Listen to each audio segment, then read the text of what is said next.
Philly 68 After Dark.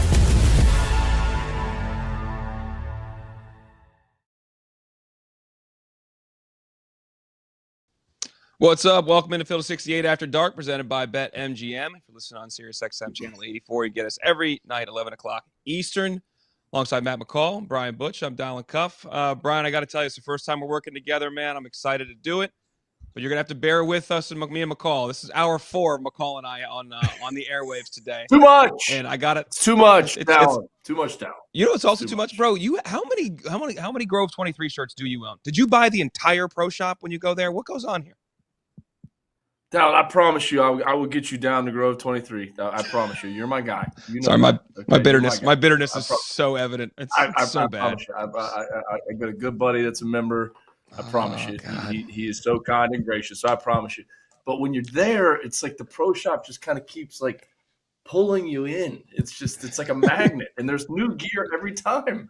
So you just got to go get a shirt every now and then. Brian, you'll learn I'm shameless. I want to get an opportunity to get to this thing, so I bring it up constantly.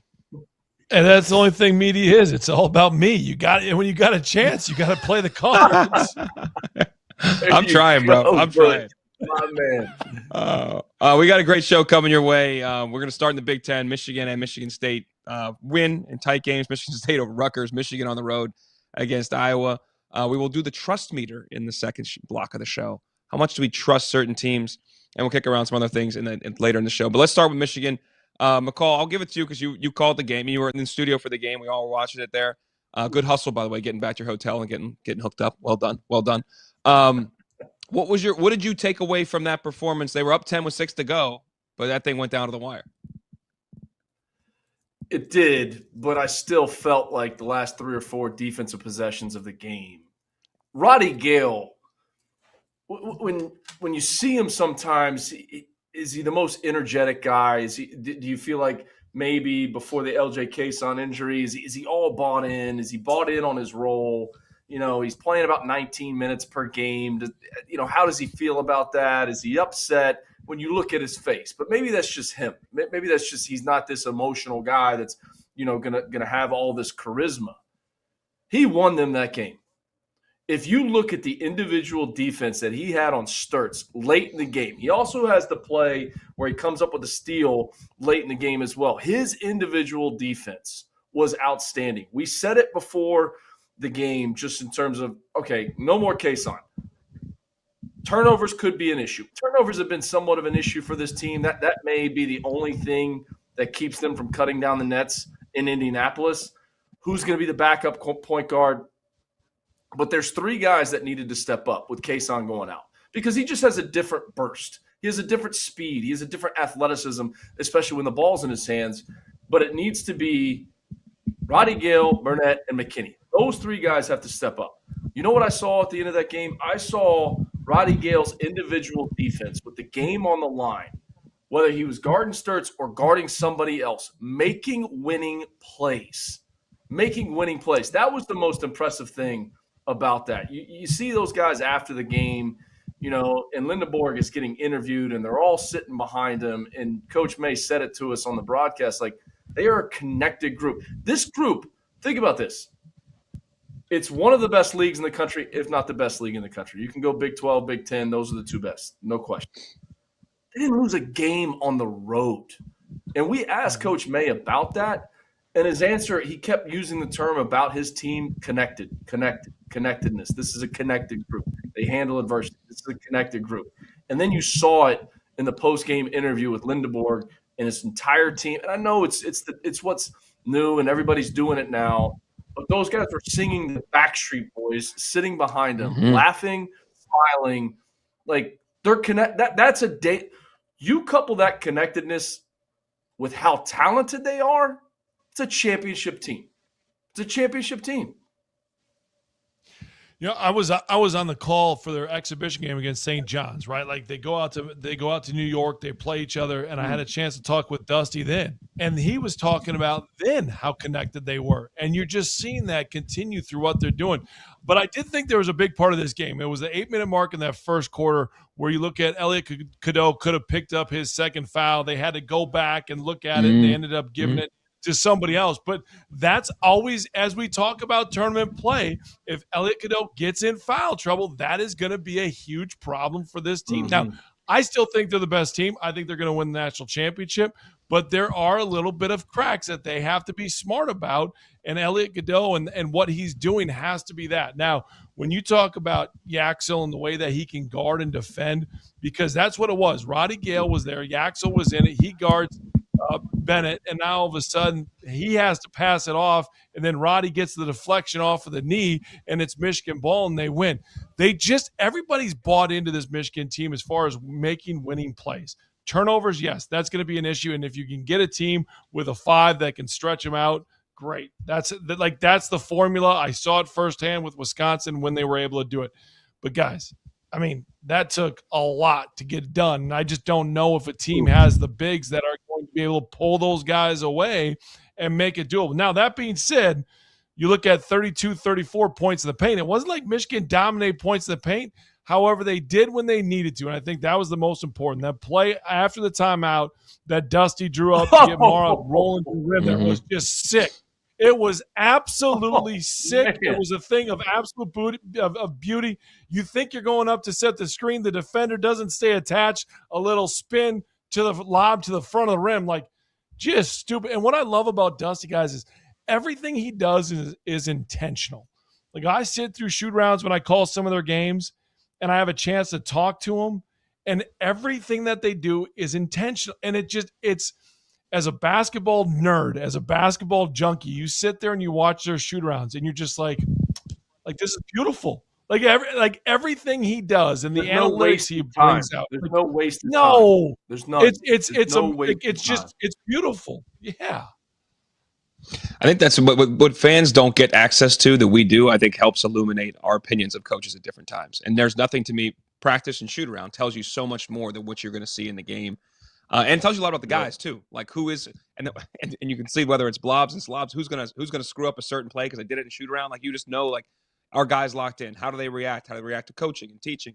That I do think that Cadeau's presence in the game is a great point, Butchie. Great point, and his presence in the game was huge. And in the second half, mind you, Iowa was complicit in their own demise with these fouls 30 feet from the hoop, but Cadeau was getting in the guy's body. They were in the bonus with 10-20 to go.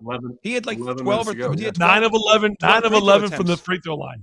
Yeah. Yeah, like I mean it's just, and a lot of them were in that stretch where offensively they were bogged down a little bit, but he was getting to the line without really earning it, just being smart and getting in the guys' bodies. Agree with everything you said. The out of timeout was great. I think they made Sturts really inefficient. They're going to switch all the time, 1 through 4. We know that. And so when Johnson's in their times 1 through 5, their switches were good. They were denying at times one pass away. He had to catch it a lot of times 6, 7, 8 feet off the 3-point line and then kind of go. So it was a good game plan, as well executed. We know how good they are. Now, Butch, you just said, though, with confidence, as they did just lose to Duke a couple weeks ago, that you think they're going to win the national championship. Why are you so confident, given the other teams in that ilk? Because they've been tested time and time again. Like, they have answers all the time. Even in this game, wasn't their best game. What do they do the last 2 minutes? They get back. They get a block at the rim. They get a deflection off the knee. They get a lob to the rim. Like, all simple plays, but they've been tested enough, and they continue to have the answers. And I think that's the biggest thing is you look at what they've done and how they handled that Illinois team. I think Illinois has the potential to be a Final Four, and they just handled them. The bigs and the ability against Duke, I didn't think Michigan played well, and we're sitting here and it's an extremely tight game. Like, I just think this team has the DNA in them of being a champion. And I think it started from the beginning of the year. That was the intention. That was the focus. That was the drive. And it's carried through. And they have won those close games. They have continued to go on the road and make statement after statement after statement. And when you do that, now the confidence level of that team, and you guys talked about it afterwards, but they're sitting there, they're joking around, they're having fun, but they've proven to themselves that, yeah, we are the best. And everyone in that locker room believes it. And I was very curious to see how they were going to come out in this game, especially after the injury to Case. And what did they do? They responded yet again.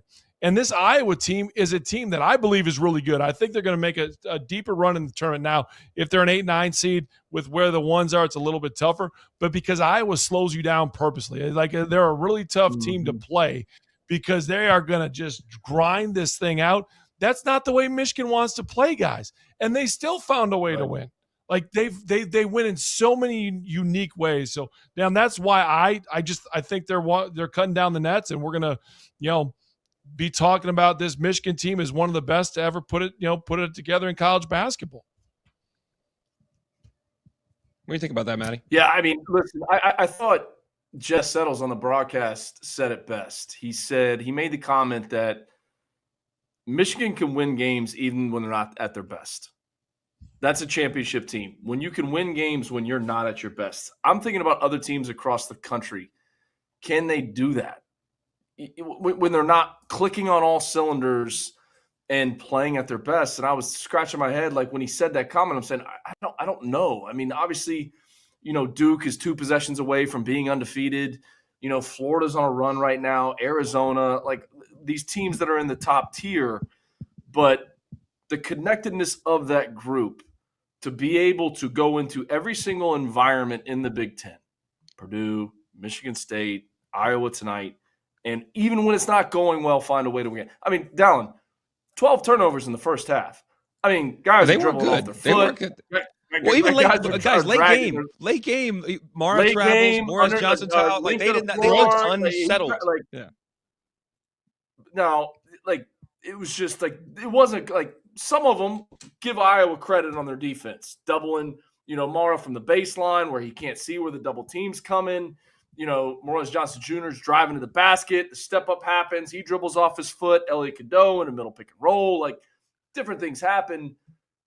But to go into the locker room and not go ballistic on your team and start screaming and yelling and jumping up and down and saying, stop turning the effing ball over. What the hell are we doing? Blah, blah, blah, blah, blah. Guys, let's settle in. Let's settle in. We got to take better care of the basketball, and we have to continue to defend because we're defending at a high level. I thought they did a great job outside of the last 2.5 minutes in the first half with Sturtz. He got it going a little bit. He knocked down 2 threes to close out the first half. But in the beginning of the game, they were locked in on the scouting report. I mean, locked in. Like, we are not allowing this guy to get off 3-point shots. And then late in the game, it was the same thing. Because how many offensive possessions coming down the stretch where you're like, all right, Sturtz is going to find something. He's going to come off a middle ball screen. He's going to do something. They're going to guard it well. He's going to give it up, and then he's going to cut to the basket, and he's going to get a layup. It didn't happen. It happened throughout the course of the game, but it did not happen late and locked in defensively. So the turnovers, yes. How do they get that corrected? The backup point guard situation, because that was the other thing that this team's been able to do when Kason was healthy, was if Elliot Cadeau is not into it and he's not playing to the level that we all know he's capable of playing, Coach May had no problem putting him on the bench during games and playing LJ. He's done it. And you know what? It probably made Elliot Cadeau better. But they've got to figure that piece out. Who's going to be the most reliable person to play the spot when he's not out there? Is it McKinney? Is it Roddy? Or is it, hey, maybe Lindenborg brings the ball up the floor and initiates That's offense. What I was just thinking. That's exactly what I was thinking. Those are what they got to figure out here. And I said it pregame. Look, you never want to see, and you guys know this because you both played, D1 basketball. Like, it. You've dealt with injuries. You never want to see what happened to LJ. Season-ending injury, the knee. You never want to see it. Mm-hmm. But they basically had these 2 games, tonight and Michigan State, to kind of figure it out, and the Big Ten tournament. Because the expectation with this group, it's not just Big Ten regular season, Big Ten tournament, it's national championship. It's Final Four. So they do have these last 2 regular season games. They've already won it. They've already won the Big Ten regular season. They've got it. They had these last 2. So even if they dropped it, winning tonight, maybe, and I think me and you talked about this earlier, down, like maybe had they dropped these 2 and then the first one in the Big Ten tournament, they dropped to a 2 seed. Now there's no chance they drop to a seed. They're a 1 seed. So they got all those things outside the Big Ten tournament championship figured out. Using even against Michigan State, what's the best lineup? Who's going to be the backup point? What's the best way to be able to figure that out for when we get to the first round of the NCAA tournament? I thought before this game they were a lock for a 1 seed. Honestly, like they've done enough for me. They were 100%. Them, Arizona, and Duke. I thought were locked in. I thought we had one spot left, which I think is Florida and UConn, in my opinion. But we'll come back to that later in the show. Actually, let's go into Michigan State here because this is a game, guys. I cannot wait to get rid of the multi-view. By the way, my brain is starting to get scrambled with the just like the tiny boxes. So I when it went up, they went up 18. I said I'm done with this. We're going big screen just with Big Blue. We're going big screen. Next thing you know, on my phone, I'm like, how is this getting close again? Now I got to go back to multi-view. It's not what I was looking for. I digress. But you have a Michigan State team that ends up in a close game. Fears was good again, especially in the second half when they created separation. What's your assessment, Butch, of this Michigan State squad? And you take anything away from the fact that Rutgers did hang 87 on them, and they were able to come back and make it closer down the stretch. Yeah, and that was at the end of the game.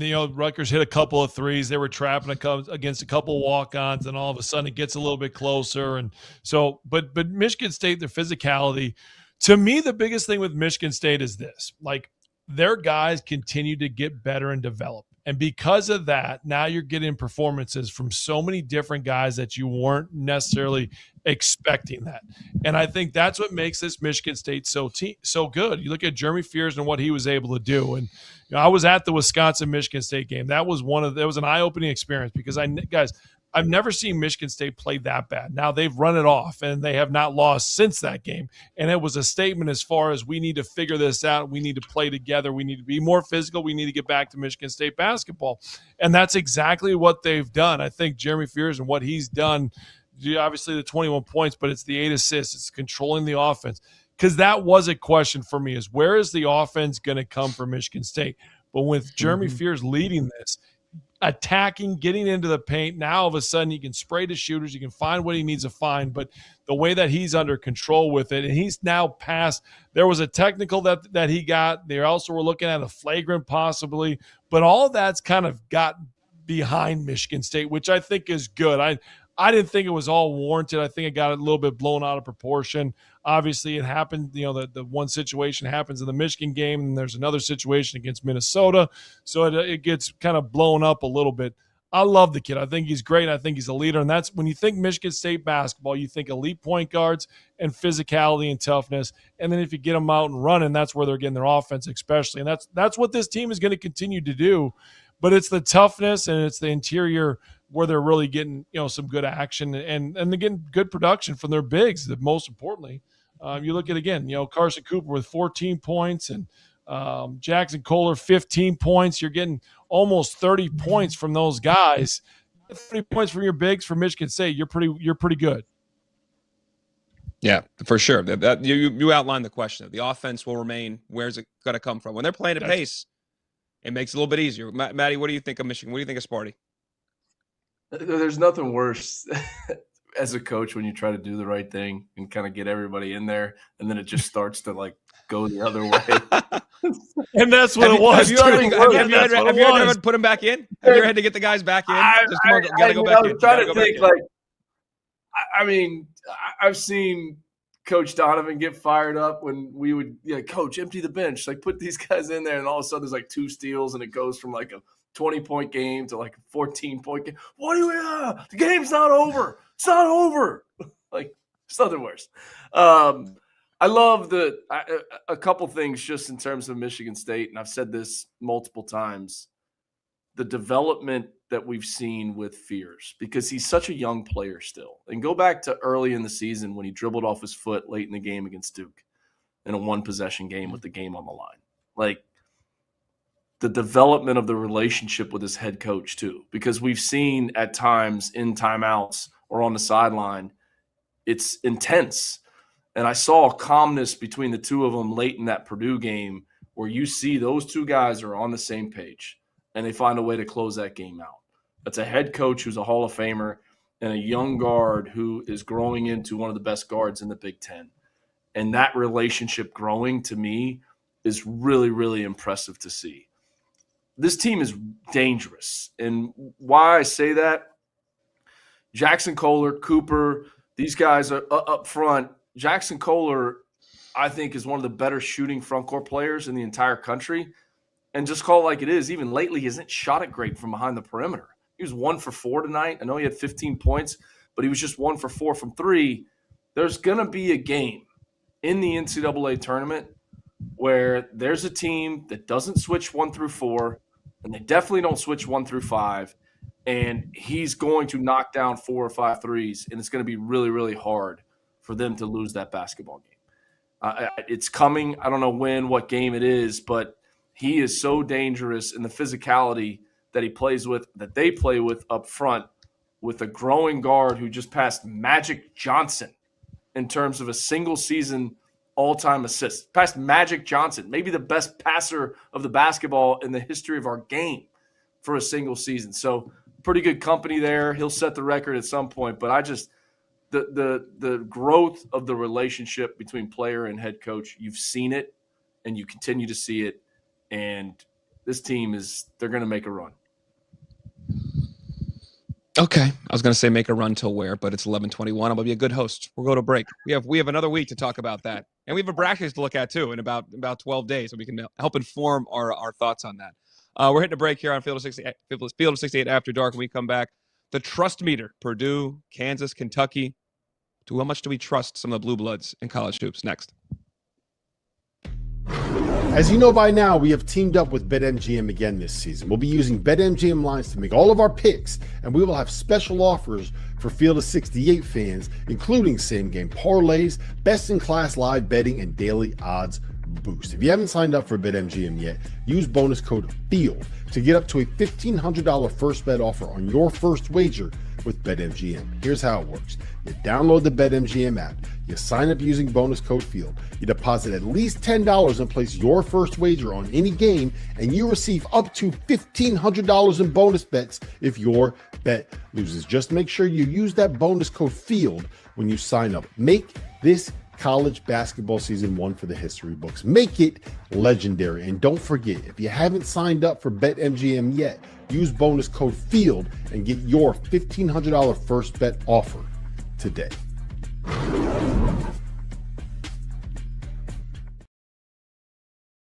It all ends here. April 6th, the national champion is going to be crowned right here in this building, Lucas Oil Stadium.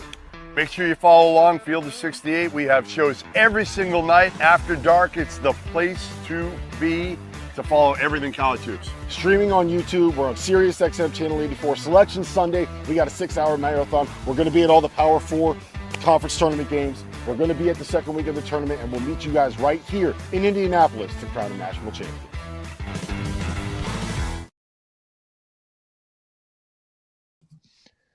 Welcome back into Field of 68 After Dark, presented by BetMGM. If you're listening on SiriusXM Channel 84, 11 o'clock Eastern every night through the end of the men's college basketball season, I should say. All right, Brian Butch, Matt McCall, myself, Dallin Cuff. McCall, we call him Mr. Coors Light. Heard that thing crack through the break, so enjoy yourself, my friend. Here's the trust meter, boys. Here's how we're going to play this game. I feel like Bob Barker right now. I'm going to give you a team, and I'm going to give you a round. Legend, by the way. Legend. I love how you do. Legend on multiple fronts. Nothing better when you were a kid of our age, when you're homesick, or the summer when you have to sit home and watch summer. Bob, it was all summer. Oh, Plinko, Bob and his beauties, whatever they're doing. Oh, Plinko, it was my dream, bro. Just drop a thing, see if I can make some money. That's it. Come on now. There's a show called The Wall right now, which is a ripoff of that. Have you seen that? It's completely. Maybe, McCall, you should comment on it. It's on NBC. McCall, don't comment. There you go. McCall, don't you comment. It's an NBC product. We can't get you in trouble, brother. All right, it's a great show. All right. There you go. Good company man there, right there. Go where the bread is buttered. Great show. Purdue to the Elite Eight. Trust meter. Butch, lead off. I'm gonna go 8 here. Now my eyes are telling me there's no way I should trust him, but every part of my body says I have to. Like my eyes are telling me they're not doing what they need to do. When you look at what they've done, how they've played recently, I'm so excited to be in West Lafayette on Saturday to be able to see them play Wisconsin, because that's going to be my test. Because from what I'm seeing, they're not doing what they're supposed to do. They're not clicking. Braden Smith is not being nearly aggressive enough. I mean, he's got to take over games. Matt, we did it last week when it's the end of the game situation and the ball isn't in Braden Smith's hands and Matt Painter's got to call a timeout, and then all of a sudden it's a fadeaway three that is not going to happen. However, NCAA tournament, the moment's not going to be too big for this group. Understanding what happens is not going to be too big for this group. Braden Smith is still the point guard of this team.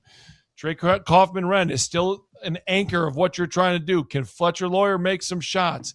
I think all that is true. And the reason I mentioned, like, again, the experience, you can't teach that. There's no place for that. They've been there. They understand what's at stake. Are they trending the right way? No. But is a home game on senior day going to turn this group around? And is a couple wins in the Big Ten tournament going to get this group playing to the way that they want to play? I think at times, and it sounds really bad, that this group has gotten kind of bored with Big Ten play. They've played enough games. They know what it is. They know what they're going to be judged on. They're going to be judged on what they do in the NCAA tournament. So for me, this is an 8 to make the Elite Eight. I think they still have it. And maybe after Saturday, I might completely change it if I see it with my own eyes. But right now, I just can't get my head around why they're not good. I just can't. So I'm going with an 8. 8. McCall, what you got? See, I'm going with the 5. And Butch, you bring up, you think they're bored. And I totally agree with you. I am on the same page with you in terms of that. Hey, we'll get to March and we'll be okay. They're not okay. They are not okay. And with just in terms of that mentality, and Coach Painter is one of the best coaches in the entire country, and he taking nothing away from him, but that's what it seems like. The edge, the desperation that you have to play with at times out there on the floor. You brought it up last week when Fletcher Lawyer's bringing the ball up the floor and Coach Painter hit his hand about 78 times to call that timeout with the game on the line. Like there's just different things like that where you're like, this group is not okay. Like they're not okay. They're not clicking on all cylinders. And the mentality and the mindset of we're going to get to the NCAA tournament and be okay, that's not happening. That is not happening. Now, I'll say this. Those guys being loyal to that program, starting every single game of their entire career, Braden Smith and Fletcher Lawyer. Let's go back to when they lost in the first round as a 1 seed. The blame went to those two guys. So much so, the very next year, I was working for SiriusXM at Big Ten Media Day, and Zach Edey walks in, and we're interviewing him, and he was talking about those two are my guys. I would have never been able to be in that moment as freshmen. And this is the National Player of the Year. He's the best player in the country. And he is sticking up for those two. They have had an unbelievable career for Purdue. You want to see them be honored on senior day and go out the right way because of that. Starting every single game and being loyal to the university and being loyal to Coach Painter, that's a rarity in college athletics. That's a rarity. So you want to see, could it turn into a run in the NCAA tournament? Maybe, and maybe this is the game that's going to be able to do it. I just don't see it. I don't see it with this group. I almost see at times Braden Smith looks worn down, and that's why he's not being aggressive enough. Yeah, I mean, you said you don't see it, but you gave him a 5. For them to get to the Elite Eight, I'm going 2. I do not have the confidence in him, Butch. I think I've seen enough. I think it's not even the offensive piece of it. There have been some late game situations where Braden has not been what you would expect from one of the best play creators and ball handlers in the country. Even that mentioned that possession right there. When Fletcher Lawyer gets the ball, why the hell are you not turning and throwing it to your boy right away? Like that's not the ball is not for you, Fletcher. That's what we said last week. But when you talk about how connected Michigan is, how disconnected are you to you think after 4 years this is my time with the no, dude. Give him the ball. They wasted 8 seconds of him dribbling it up for no reason. I digress. I gave you a 2 because it's not about the offense. To me, it's defensively is always going to be their biggest issue. And when they run into dynamic guards or guard even, they could be in a real problematic situation. And when you can space them and drive them, and even one guy, we've seen Fears, you've seen Wagler, we've seen one dude do it to you. If you run into a different team that has a couple dudes, they're in trouble. And I just don't think they're going to, the way they are playing now, to cover up their defensive deficiencies in a very, very deep men's college basketball field of 16 teams that can get to the Final Four maybe. And really, I think 4 truly elite teams, I think they're in trouble. I don't think 2 for getting to the Elite Eight for me.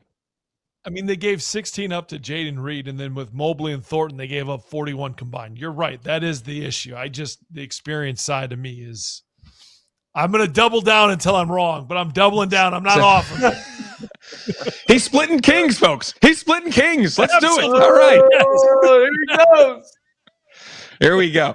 All right, let's go to another team. We're going to a team that's been struggling a little bit here. Iowa State. Now I'm going to put the bar higher though too because they have been more consistent through the course of the year. Although they have now lost 3 of their last 4 games. I know we're not. We'll stay the same spot. Iowa State Elite 8. Trust meter. Matt McCall, you go first. I'm going to go 6. I just think at times they struggle to score. And going into Big 12 play, you were talking about one of the most efficient defensive teams in the country and the most efficient offensive teams in the country. They had a game against Baylor early on in January where I think they scored 23 points in the first half. And they followed We that were both up. in studio for that. That was putrid. That was a tough watch. But Remember that? That was a tough watch. Yeah, Keep going. remember that? That was tough. Then they followed that up with a loss at Cincinnati. I'm just worried about them. If Momcilovic is not making threes, who's one of the best three-point shooters in the entire country, if not the best three-point shooter in the entire country, can they score enough points if they run into a team in the second round that gets hot and starts making a bunch of threes? We know how good they are defensively. There's no question about that. Talon Lipsey, but those two guys can't have bad nights offensively and them make a deep run. So I'll say a 6, which means it's not a 4 where anything below a 5, like 5 is like neutral. It's like, maybe they have a chance. A 6 is, I wouldn't be shocked if they got there, Dallin. That's kind of how I look at this game. All right. Butch? Yeah, I'm going to look at this as a 7. And you talk about the losses that they've had. Well, BYU, that was a desperate team trying to figure some things out with an injury. Well, guess what? Same thing happened with Texas Tech, and they're trying to figure it out. What's next without JT? How do you play? And then they run into an Arizona team. So even though they've lost 3 of the last 4, I look at those 3 losses a little bit differently because you're playing against 2 teams that are just in desperation mode. They've lost 2 quality players. BYU, Saunders, obviously topping for Texas Tech, and now all of a sudden those teams come in and they don't have the response. But I'm not necessarily that worried. I agree offensively, that's a question. But the way that they're able to turn teams over, I think, gives them a chance to really get easy baskets. And when you look at that, to me, tournament play is about how can we, if we can't find the flow, if we're not making shots, how do we get easy baskets? Well, live ball turnovers lead to it. I mean, they're 5th in the country as far as on defensively about turnover percentage. That gives you a chance.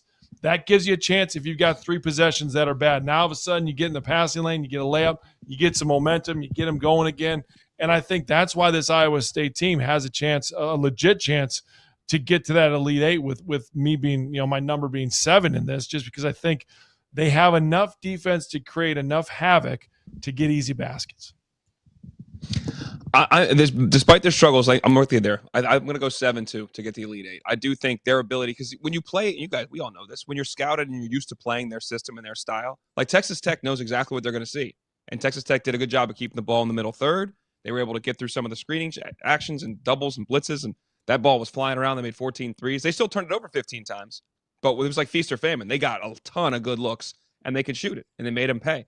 I think when you get into a tournament situation with teams less familiar with how you're going to play, especially when it's on the sides against them and you're trying to go through your ball screen situations, it's just hard. And it can shock you, and they obviously are going to turn teams over. So I still feel good about Iowa State in these tournament situations. The Big 12 is brutal. They've struggled a little bit. But, Maddie, I do understand your point. Their offense can't get bogged down, and that is a concern. But I think the equalizer for them is the ability to turn teams over. All right, let's keep it rolling here. 11:34. Checking the time. Let's go Kentucky. Now, trust meter for Kentucky. We're going to make it a little easier for the Wildcats. Are they going to get to the second weekend? Trust meter, Sweet 16. Butch. 3. I have 0 trust here. There's not a part well, then that's not 0. That's the 3. You give them a 0. It's not with a 0. Well, yeah, but it's saying I'm going half. You know what I've learned? Hold on, Butch, you know what I've learned in this game with you? Here's what I've learned. Yeah. I would love for you to be like a teacher in high school, like where you just go in. It's like one of those teachers really cool where he just kind of gives out really good grades. Like, oh, I want that guy. I want that guy. Just gives out really good grades. Give me that guy. Hey, C's get degrees. Everyone passes along. I don't need to see you twice. I've had to deal with you a full year. I don't need another year with you. You're out. Let's go. Come on, next one up. Come on. No, there's not anything I trust about this Kentucky. When you look at what they've done, their half-court offense, I don't trust. Their defense, I don't trust. They've given up, 92, 86, 96. Like that, I can't be about that. When you look at just the execution of how that plays out, I can't trust this team. And to me, that's the frustrating thing. I think when you look at what they've done and how they've done it, the way they turn the ball over, their turnover rate's high. Like it just to me is a team that. What happens in tournament? Half court sets. What's Kentucky really struggling in? They're not finding that rhythm in that action, and that's what's going to happen. Is they're going to try to slow you down and do it. And I don't. There's not a part of me that trusts this team at all. It just isn't. McCall? He gave him a 3 though, so he trusts him like at least three points. But yeah, I would say to get to a second weekend of 1. I mean, we talked about connected teams. This team is not connected. This team is not connected. I understand the injuries. I understand everything that they've had to deal with. I get it. I totally understand. I'm worried about the point guard play for them. Who is the true point guard? Who can go get one with the game on the line? Otega Owe has looked terrific at times, and other times this season he's looked completely disinterested. And we're talking about the preseason SEC Player of the Year. He's played with a motor at times, and other times he hasn't. I just don't see it. We'll see what happens. Can they get some mojo in the SEC tournament? There will be way more Kentucky fans in that building than any other team in the SEC. I've seen it firsthand. Didn't matter where the SEC tournament is. They used to call it Catlanta when it was in Atlanta. There'll be way more blue and white in those stands in Nashville next week. So maybe they can get some kind of rhythm and a mojo to win a couple games in the NCAA tournament, but I don't see it. I think this is for Coach Mark Pope back to the drawing board, and how can this program under his leadership take the next step? Somebody brought this up the other day. It may have been on the field of 68, just in terms of all the great freshmen across the country.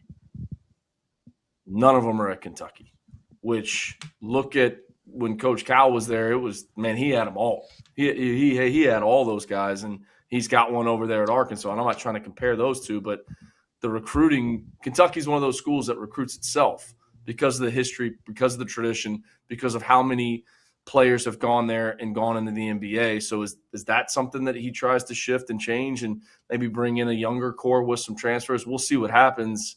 He was the right guy for the job at the right time, but I don't see this team getting to the second weekend, and I think it's evaluation time and back to the drawing board for how they can get there, because the expectations are national championships.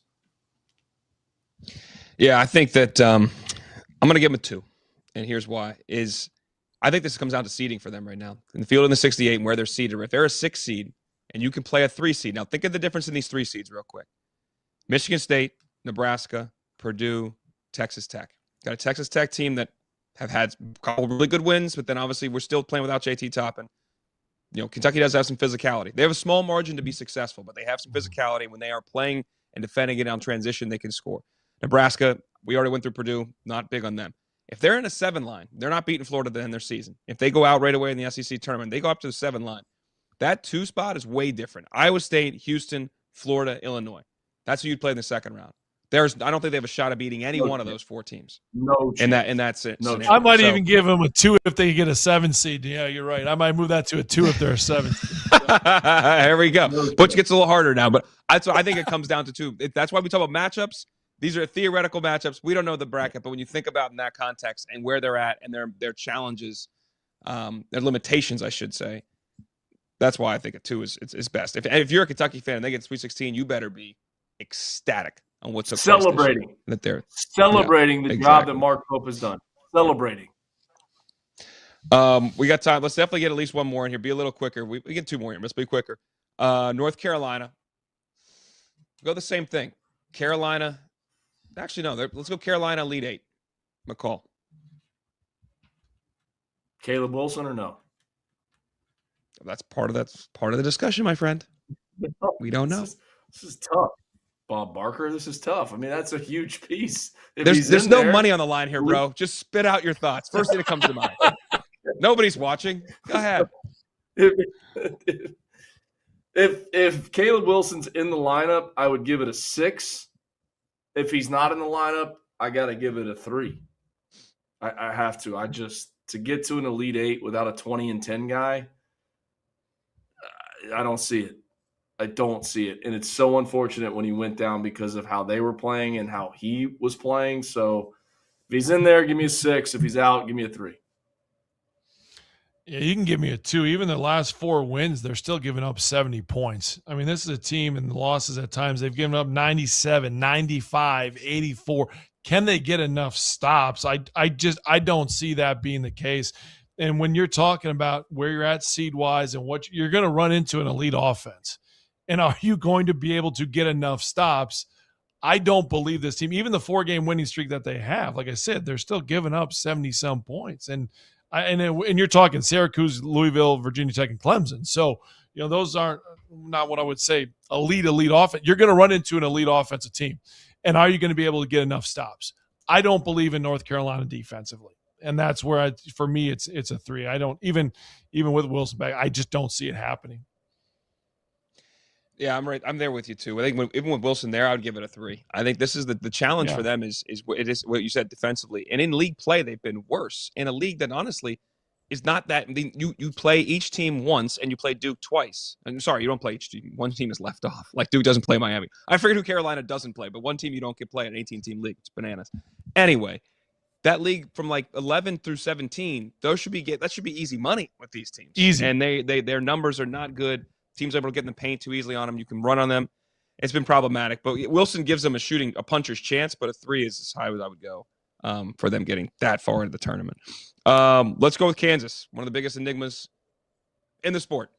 Looks like Darren Peterson is playing these days. Has not played well. Has not been efficient. We're gonna go Sweet 16 for Kansas. Trust meter. What you got, Butch? 7. 7 here. Wow. Yes, because I said Sweet 16. I was just Sweet 16. Elite 8, we might have gone like 4, but we'll go 7 here. This is why though. Give me a team in the tournament that can guard. That hey, we're going to guard. Like we've seen it against Houston. We've seen just this fist going back and forth. And now you add the fact that Peterson in and what that can be. Guys, he can take over games. We've seen it. Now, do you trust him to do it or not? It's a different story, but moment, stage. Now, I understand. He's been standing in the corner a lot. Has he been elite defensively? Has he looked like he's kind of been, standing around a lot? Sure. But I'm also going to remove the Arizona State game from my evaluation of this Kansas team. That game was just awkward from the beginning. You had 3 technical fouls on head coaches, which is almost impossible in college basketball. It was just one of those games. Baby. Doug Sherman's. He loves to do it. Tee up everybody, Doug. Go ahead. I'm watching the game thinking, what are we doing? So, in general, I'm not evaluating that game when I talk about this Kansas team. I think they guard well enough. And when you look at what Council Jr. can do in taking over game, he's done that for this group, and you add the X factor of Peterson, I think this group is not going to be talked about nearly enough on Selection Sunday, and I think they have the pieces to do it. Now, could they lose in the first round because Peterson, has a hangnail? Sure. We don't know, but if they're out there, there's enough talent on that team to make another deep run, Sweet 16 run. What's the projected seed right now? 4? 4. That's the Quattro. projected seed. This is also why I didn't say Elite 8. I don't think any of us were picking them to beat a 1 seed. Yeah, so there you go. But Sweet 16 is different. I keep bringing up the connected term, and I'm like, what is going on in that locker room? What is going on? I'm just like, because that's the piece that fans don't understand. There's something going on. Is it positive? Is it negative? Is it Melvin Council looking at Coach Self saying, Coach, what are we doing with this guy? Now they've shifted to playing Peterson more off the ball to open up things for other guys like Melvin Council and Trey White and everything. Like, how does Peterson feel about that? Who's in Peterson's ear? What's his camp saying to him? Like, all these different – there is a lot going on. If this team gets to the Sweet 16, this may be Bill Self's best coaching job he's ever done. And the guy's won 2 national championships. And a Big 12 – like, I mean, how many Big 12 championships? So give me the number then. If this is what's the best your number? coaching job, what is the number, bro? But you went 7? I went 7. I'm going to go 5. I'm going to go 5. I'm going to go 5. You can't say it's the greatest coaching job ever and say you're neutral. You already said 5 is neutral. You're not neutral. If he goes to the Sweet 16, if I think there's more going on there that none of us know about. None of us. I don't have faith that they can get to the Sweet 16. If they do, one of his best coaching jobs he's ever done. 5 is faith then. What the hell are we doing here? Do I need to give you the rules again? You said if you don't have faith, 5. 5 is pretty good faith. It's pretty good. That's halfway there. If Not I having got faith a is 5 1 out of or 10 0. in school, my mother would not be very happy with me. She'd be happier than a 0. So that's nothing. It's nil. I'll give you my rating. I'm going 8. I'm with Butch again. Wow. Because this team, dude, the one thing they have done, minus 2 of the last 4 games, that Cincinnati game and then part of Arizona State game, they've guarded. They've been a very good defensive team. They've played with energy. They've made it hard to score on you. And they've ground teams out, and they can get in transition. Melvin Council flying up the floor with the ball. And I think at times, yes, they are better without Peterson when they're not dealing with whatever's going on. They've shown that. Obviously, beat Arizona at home. All their big wins are at home. I'm aware of that. But I still think they have guarded in games, most of the games, even when they lost the game, especially early in the season. That said, I think you put them in a tournament scenario where you're very likely in the first 2 rounds have the best coach in the matchup, and you may have the best player on the floor, and you probably have the best defense out of the 2 teams in the first 2 games. I feel pretty good about that. I'm giving them an 8. That's what you feel good about it. You give them an 8. When you have no trust, you give them a 0. Thank you for jumping on my side of that. I appreciate that. I needed that. Well, we'll see if we'll see if we feel good about this in 2 weeks. I feel great about it right now. We'll find out in 2 weeks. All right, we got to hit a break here. When we come back, we have a new favorite to be the number one draft pick in the NBA. Do we agree? Next thing, Field 68 After Dark. We are running it back with Splash Sports, ladies and gentlemen. Last year, the Survivor contest that we hosted with Splash paid out $40,000 to the winner. This year, the grand prize pays out a guaranteed $100K. For just $25 an entry and up to 133 entries, you can get a chance to prove that you are smarter than the Field of 68. Survivor is the future of March Madness. Just pick one team every day of the tournament to win, and if they do, you advance. The catch? You can only use each team once. We're also hosting a free-to-enter bracket on Splash. If you're looking to host one of your own, Splash can handle everything for you, from the entries to the payouts to the standings. We'll be running it back with the Sweet 16 Survivor contest as well for those that do not survive the first weekend.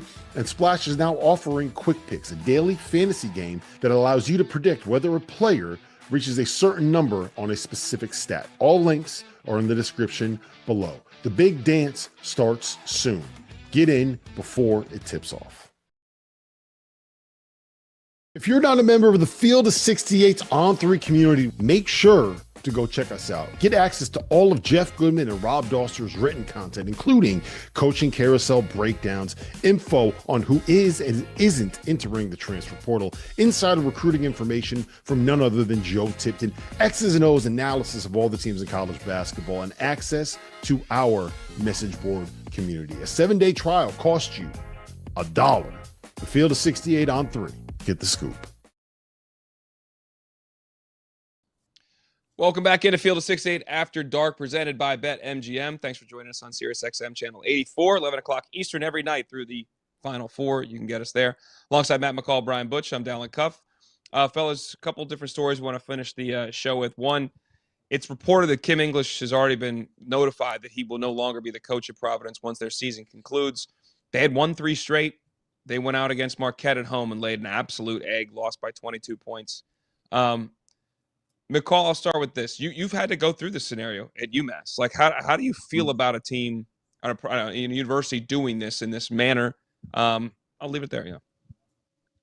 Yeah, I don't ever understand why athletic directors feel like let's do it now and maybe we can get ahead of it to get the best coach that we can possibly get. Well, a job like Providence right now, to get the best coach you can possibly get, is going to be coaching well into the NCAA tournament, especially coaches from the mid-major level. It's not easy to deal with. You're trying to, manage your family, and everyone's like, oh, well, coaches are well compensated. But you go on this emotional roller coaster because you put so much time, you put your heart and soul into every single game, into trying to, no coach is going out there trying to lose. Like that's not what's happening. So it's hard. And I'm sure he's going through it right now, trying to figure out what's next for him. But it's not something that's very easy.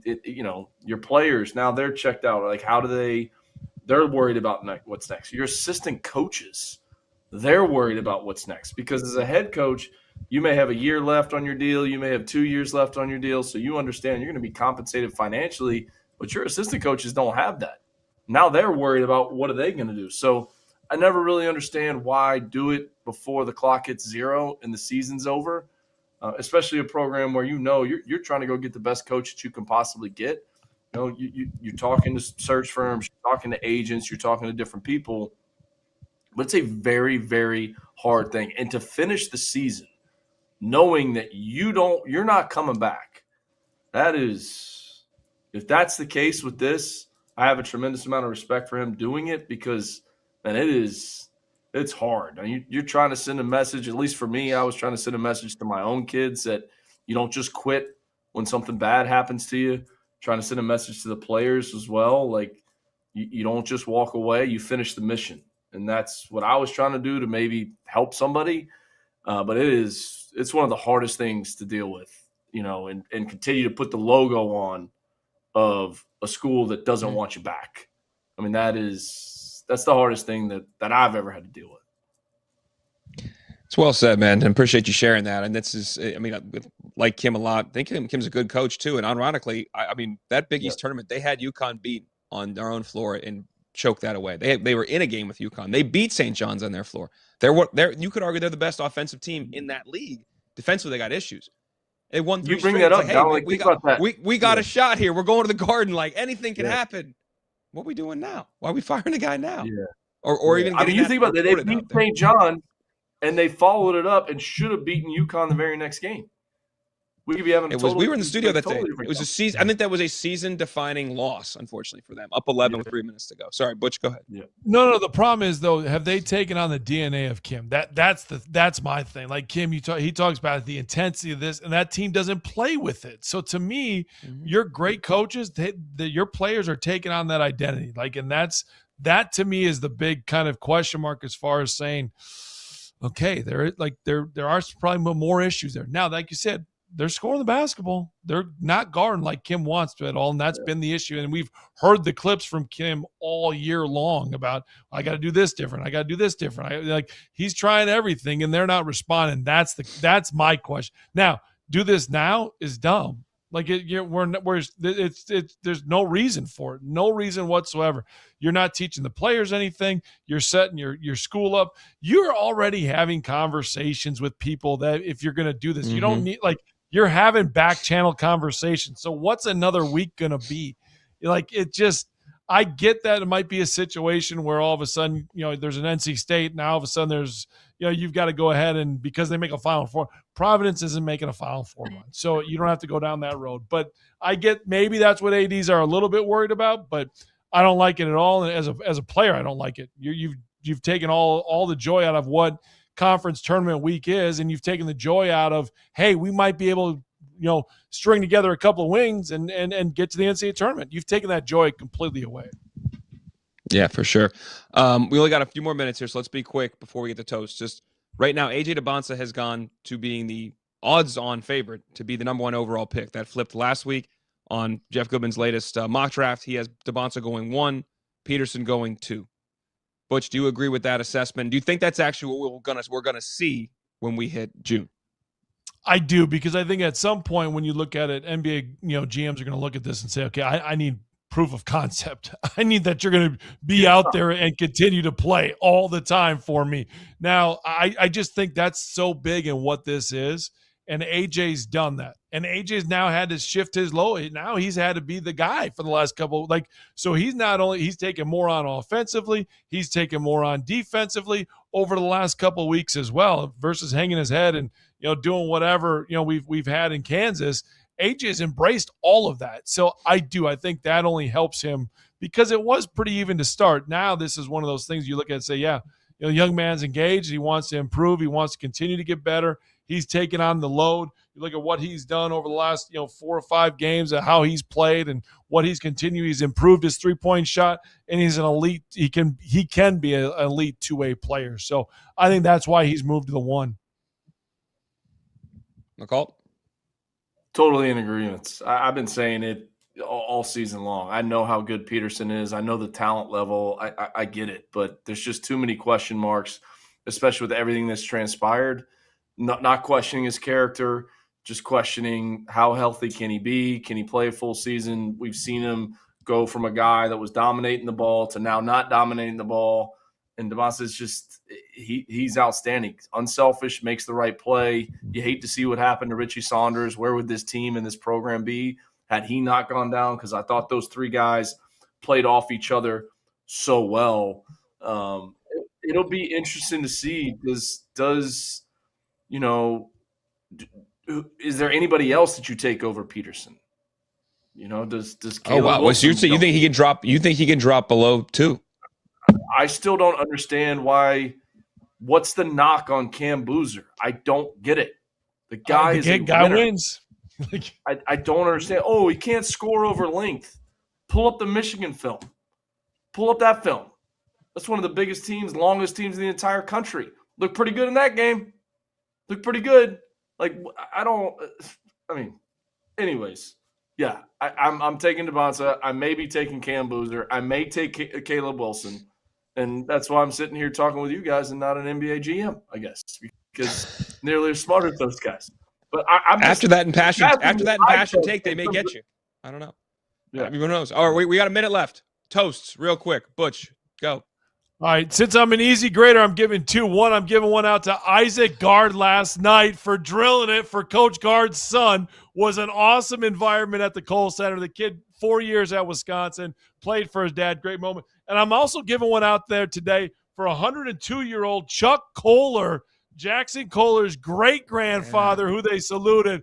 That's what I'm giving mine out to. Pearl Harbor vet. Well done. Exactly. Let's say World War II vet, one of the few still living. Go ahead, McCall. Lehigh basketball. What a win over Holy Cross. Yeah. Brett Reed, Coach Brett Reed, advancing in the tournament, in their conference tournament. Lehigh, toast to you. The madness is here. Half-court shot if you haven't seen it. We got 15 seconds left. Jeremy Fears passes Magic Johnson, now 3rd on the all-time list in assists for Michigan State. He will be number 1 when it's all said and done. For Butch, for McCall, I'm Dallin. Again, Field of 68 After Dark every night, 11 o'clock Eastern on Sirius XM 84. See you in the afters right now.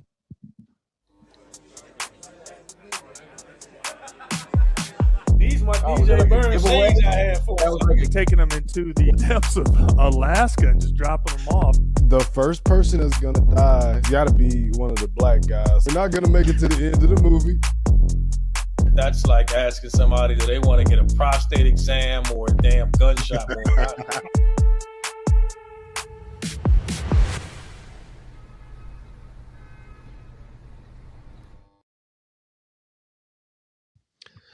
Welcome into the afters here on Field of 68 After Dark, presented by BetMGM. Brian Butch, Matt McCall, Dallin Cuff with you. Are we going questions, Dagan, or what we got going on here? Yeah, fellas. I have some questions from the chat. BB Minded liked the Trust Meter segment so much that he sent me in a few more teams that he wants you guys to talk about. So we're going to continue the Trust Meter here with a few more teams. First up is Nebraska. And we'll say... To where? Let's say Sweet 16. Let's start there. McCall, lead us off. Whew. Did not play great offensively the other night against UCLA. There's no denying that. That UCLA team, Mick Cronin got back to defending at a high level. I still think there's something special that's going to happen with this Nebraska bunch. We talk too much about them. When they can make threes, give me a 7. Sweet 16, Nebraska. Has never won an NCAA tournament game. This week will end. And once they win that first one, it's going to catapult them to the Sweet 16. Yo, real quick, fun drinking game from Selection Sunday till the game they play their first game. How many times will somebody on air say they've never won an NCAA tournament game? I mean, you'll be blacked out daily, bro. Daily. Coors Lights. Go ahead, McCall. Go ahead, Butch. You sit it. Yeah, no, you sit it down. I think this is the biggest thing. This is a group that has the identity. They know what it is. The Big Ten teams know how they guard. Their defensive scheme is different. And I think now they're out of Big Ten play when they get past this week. They trap from the baseline. They bring the double team no matter who's in the post. They're going to come. It's a different rotation. It's a different style of defense that they're really good at, and it throws teams for loops. And I think that's why they're going to get to the Sweet. So this is an 8 for me. They're going to shoot the ball. You look at what they're going to do. They're going to get out. Sam Hoiberg is going to be a pest. You guys are going to look at him and totally disrespect him because they haven't seen him. And he's going to get right into him, and it's going to be like, oh, where did this kid come from? And he's going to be a pest, and he's going to be like, that's just what this Nebraska team's going to get back to. I just think they've been in Big Ten play too long right now, and everyone knows what they're going to see.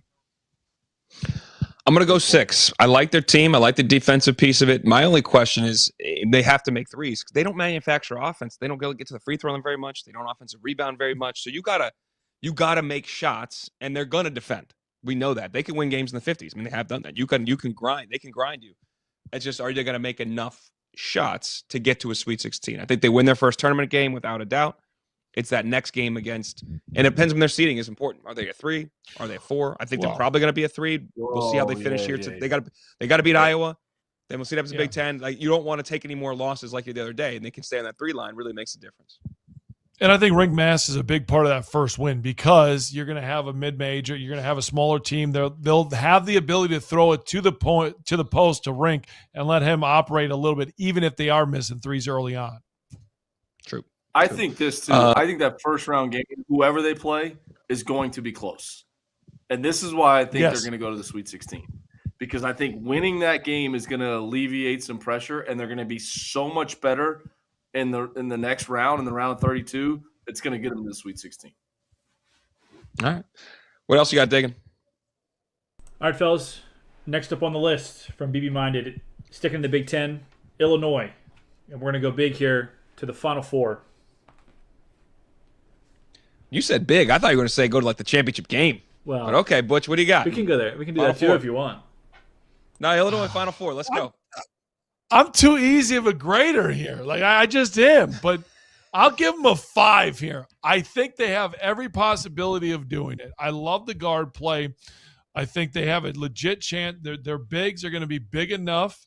Now, we've seen what happened in Michigan. Like, Michigan bullied the big. Like, it just – but for what you're able to do, how they're able to play it, they've got experienced guard play.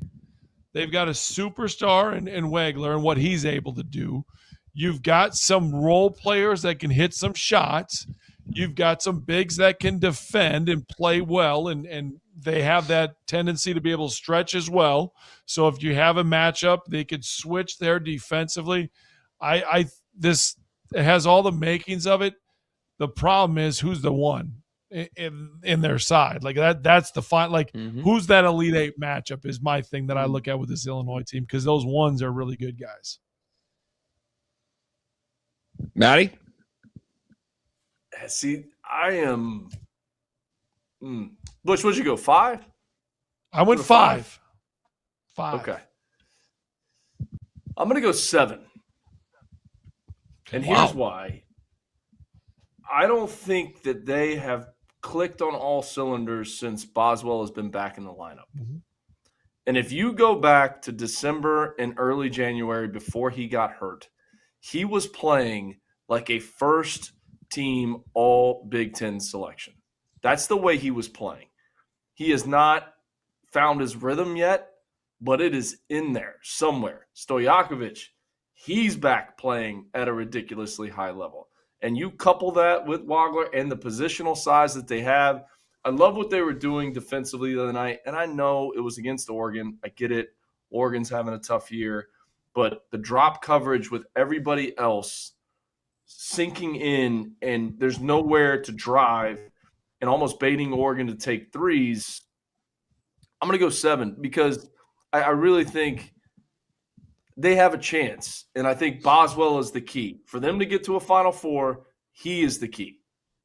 What 1 seed are they beating? That's where I would say this is where I was going with the 7. Again, we have to really dig into these numbers here. 7 means more likely than not to happen. Like that's it. If I look at this, a 70% chance of it going down. So my grading of this is 20. I'm giving them a 2. I think they are the best offensive team in the country, without a doubt. But we keep talking about defending. That's what they don't do well. And if you're going to run into one of these other 1 seeds, we saw it against Michigan. We saw when they played UConn. We can go through other. Now, granted, they've lost a ton of tight games and overtime. I get all that stuff.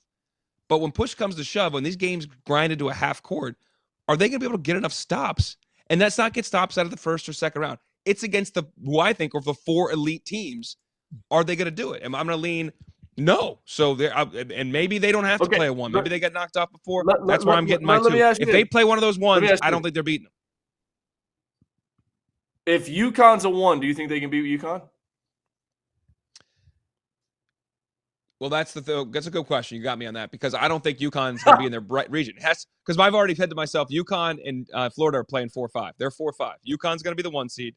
Florida's going to be a 5. The top 2. They're playing in that bracket, so that takes you out. So I should say one of the top 3 they already teams. That's my. They already lost to UConn. UConn already beat them earlier in the season.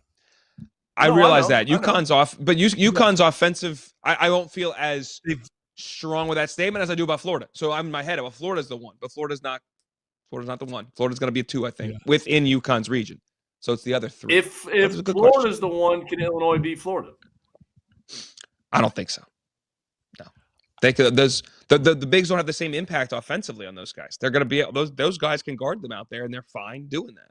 And then they're going to beat the crap out of them, I think, on the other side. Yeah. If it's anything like Michigan did, I mean, Florida's got the same physicality, if not more, and that's a problem. Yep. Agreed. Dagan, 7. Remember that, McCall. Go ahead. All right, fellas. BB Minded, I know you had a nice long list, but we have other questions to get to, so this is the last one we'll do. Gonzaga. We'll say Elite 8. But you want to lead it? Your eyes got real big. No, I'm thinking on that one. But while you're thinking, let me find where they're seated right now on the field of 68 does matter. So let me pull that up real quick and see what we got. I imagine they're a 3 seed. No, they're not. I learned that before. They're a 4 seed. Yeah, they're 4. In the region that we have them into is Arizona's region. Wow, what a matchup! If that happens, teacher versus student. Yeah. I don't see it happening. No, this is a 2. It's it's the seeding side of it. Like it's that to me. Like if you're playing Arizona, it's not. There's no it's teacher versus student, but sometimes the student's pretty darn good with a lot of talent, and this is 2 for me. McCall? Yeah, same. I mean, it's crazy when you think about it. This guy never doesn't get to the Sweet 16, and Coach Mark Few, but Braden Huff, the injury, I'll go 2. But this is Elite 8. Sweet 16. Elite 8's a different story, though. Elite 8. That's the Elite 8. But he always goes to the Sweet 16, so you're 1 game away from getting. So I'm not going to go 0 on anybody, Dallin. I'm just too nice of a guy. I'm not. Well, I don't think that's nice. I think that's realistic. I mean, anything can happen. That's why we love this tournament. But I've thrown out a whole lot of 2s. Dagan, we may need to go back and look at my numbers here and see who. We have to reassess this when we come back to here in a couple weeks. You're going to go 2? Is that did we get you to a number or what? I got 2. I went 2. Yeah. Does. I went 2. All right. We're all going 2. I think the Braden Huff has not obviously has not played since they had been playing that tough schedule in the non-conference. And some of those wins have not aged the way we thought they would have aged. I mean, Alabama's it's a good win, not a great win. Creighton is not what we thought it was going to be. Kentucky, UCLA, there's not the same thing that I think we thought when we saw them happen. And now you've gone through this whole WCC season with a couple slip-ups without Braden Huff. So I think, 2 is where I'm going. Did I get anything else? Yes, fellas, a couple more questions in the chat. We had a super chat come in from at Michigan Go Blue. He wants to know, who would you pick in a potential UConn-Michigan game? Oh, I'll go first. I'll pick Michigan in a heartbeat. Michigan. Yeah. Yeah, Michigan. Yeah. I mean, and I love UConn. I've been singing their praises all season long. I think the St. John's game was their most complete game that they've played all year. But if these two end up matching up in the NCAA tournament, I'm taking Michigan all day. Yeah. No, you know where I stand on it. I think Michigan and what they can do. Like I said, I think UConn's really good. But I just don't think Michigan has continued to prove themselves time and time again in different ways. And great teams do that. And they've done it a variety of ways. And that to me is why I'm so impressed and so extremely high on them. I thought UConn's offense would be above where it is right now. I thought they'd be playing at a better level offensively. Granted, you can still improve, and as you go through March, you can still improve. We've seen teams do it, but I don't know if they could make the shots and be as good as you need to be offensively to break down a really good defensive team in Michigan. Good. All right, fellas, 2 more for you. Sam wants to know, what would you rather have this March, an elite point guard or an elite front court? Coach, you lead the way. Ooh. So this is hard because the 2 national championships that I was just so fortunate to be a small part of, we had 2 elite front court players that both went on to be NBA All-Stars, and Joakim Noah and Al Horford. But that team, again, was so connected. Dorian Green was outstanding. Lee Humphrey never even missed. I think being able to have a guy that you can put the ball in their hands when the game's on the line and go get one, I would say an elite guard. That's where I would go. Butch, for the big guys. Here we go. Let them know. Yeah, I'm not giving any love to no stinking guard. You know why? Because they can go miss it, and who's going to go clean it up? If I got 2 elite front court players, you can miss all the shots in the world, and I'll go get them and get you 2 points just like that, point-blank layups, versus having to do all this other junk with it, dribble 9 times between the legs, and then you got a short closeout, and you try. No, give me all the big guys all the time. That being said, who threw the pass to Adai Mara tonight? Who threw the pass? Was it a guard? That's a my dime. Actually, who drew up the play? Let's just go. The play is really was the winner there. Who drew up the play? Because that was the winner. But seriously, like it is guard play. It is, like, as much as I would want to say, hey, bigs are great and you can throw it to a big, like, you trust the guards, because what can you do with the bigs? Like we saw with Mara, like, what did Iowa do? Iowa brought the double team from down below and he turned it over. Like, game on the line, you're not going to throw the ball down to Mara and say, go give me a bucket. Like, it's not going to happen. Nobody in their right mind is going to say, that's the play we want. No, we'll throw it up to the rim for you. So the only option you have is to go dunk it. We'll do that for you, but we're not going to throw it to you on the block and say, go make a play for us. So, yeah. What happened press offense-wise, too, late in that game? Butch, what happened? Morez Johnson Jr., bad pass. Travel. He did travel. I'm about to say, that's also nobody came to the ball. That's the guard's fault to begin with, though. That was their press. But I think Cadeau was in the corner, like in the coffin corner. There was nobody chilling in the corner. The play before that, they threw it to Yaxel. They skipped it past a wide open Roddy Gale. Go back and watch that. They almost threw that one out of bounds. Like, it was a mess, and that was not good. But the answer is guards. The answer is 100% elite guard. Go ahead. All right, fellas. Final one. Nathaniel wants to know a sleeper team that can make the Final Four. So I'm going to say you can't pick any 1 or 2 seeds that we currently have projected if you look at our bracket. Okay, so we're going 3 and below is what we're considering then? We'll go 3 and below.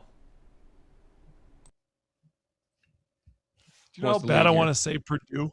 Do Do you know how bad I want to say Purdue? Say I'm not Purdue. going Put your to. chest out. Go ahead. I'm going to yell I'm at gonna you, but double say down. it. I'm going to split Kings twice is what I'm going to do with Purdue. I'm just going to let's do it. Let's just spread it on the table, and we'll just keep hitting. There we go. But I think again that I will say this: Michigan State. I think that the physicality gives them a shot. And I'll be very interested to see how they handle Michigan coming up here. I think that game's Saturday, but I'm curious to see just the physicality there. But my sleeper there, 3 seed, Michigan State, especially because the way we have it, the way the Field 68 has it is they would play Duke, so there's a possibility there. We'll go back to the team on the preseason Field of 68 that I had in the Final Four. Give me the Johnnies. Give me Rick Pitino. I was looking at their 6 seed. I knew he was going to do it. I don't want to hear this like Jeff Goodman. They don't have a point guard. They don't have a point guard. Yeah, they do. You know what their point guard's name is? Zuby Ejiofor. That's their point guard. He leads their team in assists. Let him come down. You heard the timeouts against UConn where Coach Pitino was screaming at his team to play through Zuby. And he's not telling them to play through Zuby in the post. He's telling them to play through Zuby on the perimeter. When he's open, trailing the play, throw it to him. That's their point guard. Give me the Johnnies. We just said you need elite guards. It was the last question answered. And now you're going to go with a team that has no real good guard. That is a hell of a move right there. Ian Jackson's playing a lot better. Dylan Darling's playing a lot better. Outside, Coach Pitino threw the UConn tape out. He threw it away. These guys are playing better. Threw it away. Yeah, get rid of it. I'm struggling. Okay, this is what the problem is where they're lined up with who they'd play as the 1 seed. But screw it. We don't know. It's no guarantee it's going to be there. KU is the biggest enigma in the sport. I have no idea what's going on with Can. Like we don't know. I do know they're going to guard, and I do know they've one of the best coaches that's ever done it. So if that's what's going to happen, I think they're going to guard. I should say, given the last couple games, they're going to guard, and they got a great coach, and they may have the best player in college basketball. If they can put that together, who knows what's going to happen? So maybe they go to the Final Four. There you go. Is that it, Dagan? We can wrap. All right, everybody. Thanks for joining us on the Field 68 After Dark. Butch, great time doing it for you the first time. McCall, I'm sure you see many more hours of you coming up. I'm Dallin Cuff. We're out of here.